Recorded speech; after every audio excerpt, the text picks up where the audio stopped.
Episode 5 begins by quite literally throwing people over the edge. Sang-woo comes up with an insane last-minute plan, taking 3 steps forward which allows their team to win the game. After winning the game, Gi-hun, Sang-woo, Ollie, Sae-Byeok, and Nayo goes back to the main room, but tensions rise even before they get to the playroom's first floor.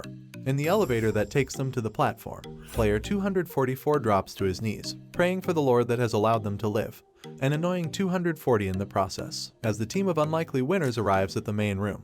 Deok-Su and his men stare at them. Nayo, especially, exchanges very menacing looks with her former lover and team leader. Meanwhile, in the furnace room, the circle guards are burning the bodies of the deceased. One of them, however, signals at the security camera, and, from the control room, a square guard releases one of the gift box caskets before activating the fire. The casket falls to another room, where 2 triangle guards open it up and find an unexpectedly dead man inside, prompting them to call the doctor. Back in the main room, bedtime is announced, and Gi-hun and Sang-woo's team fear another fight might break out during the night.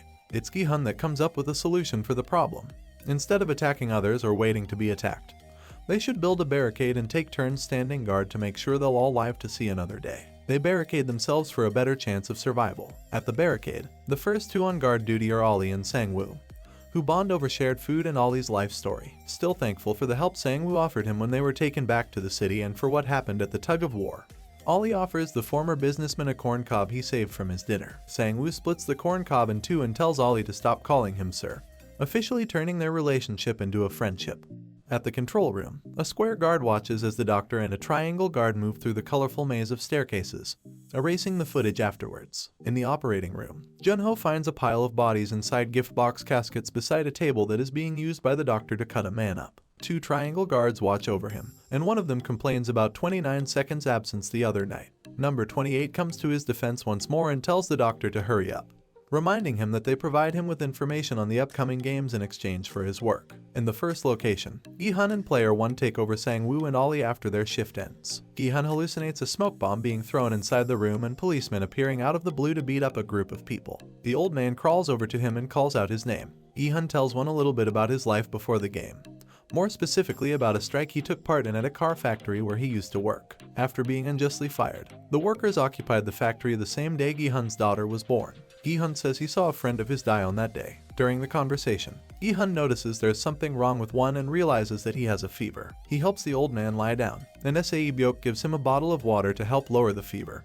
saying he must pay her back the following day. Back in the operating room, we find out the doctor has killed a man by malpractice, which probably led to him losing his job and his money. The guards chat about the people whose organs they harvested, calling them zombies. The doctor gets mad at all the chit-chat and tells the guards to shut up. The doctor freaks out and kills one of the triangle guards when he finds out they still don't know what the next game will be. Jun-ho follows number 28 through the game complex up to another secret room with scuba diving equipment and an underwater tunnel. Along the way, he asks a number of other questions that raise some red flags for 28.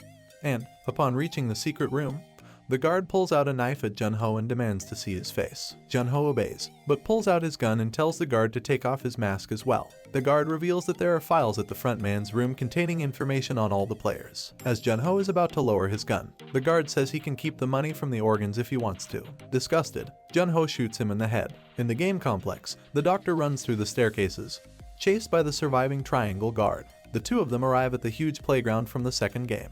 But, before the triangle guard makes his move, the front man comes in, followed by a group of square guards, and shoots him in the head. The front man accuses the organ harvesters of tainting the game, violating the principles of equality and fairness that guide it by giving one player secret information. He departs in search of the other rule-infringing guards, leaving the doctor to be killed by one of the squares that followed him in. The front man and his minions find the bodies of the dead triangle and circle guards. Upon noticing all the oxygen cylinders are still in place, the front man realizes the circle guard's killer must still be in the game complex. And, indeed, Jun-ho is at the front man's room looking for information on his brother and the 2020 binders, but finds nothing. In the main room, the guards walk in, guns in hands, ordering the players to get up and gather in the middle. They all obey, except for one. A guard approaches him, and Gi-hun shouts out that he is sick. Disregarding Gi-hun's comment, the guard pulls off one second blanket, revealing he has wet himself. The episode ends with Jun-ho finding a small gift box in the archive containing a list of all the game's previous winners. Subscribe if you would like to see more videos like this.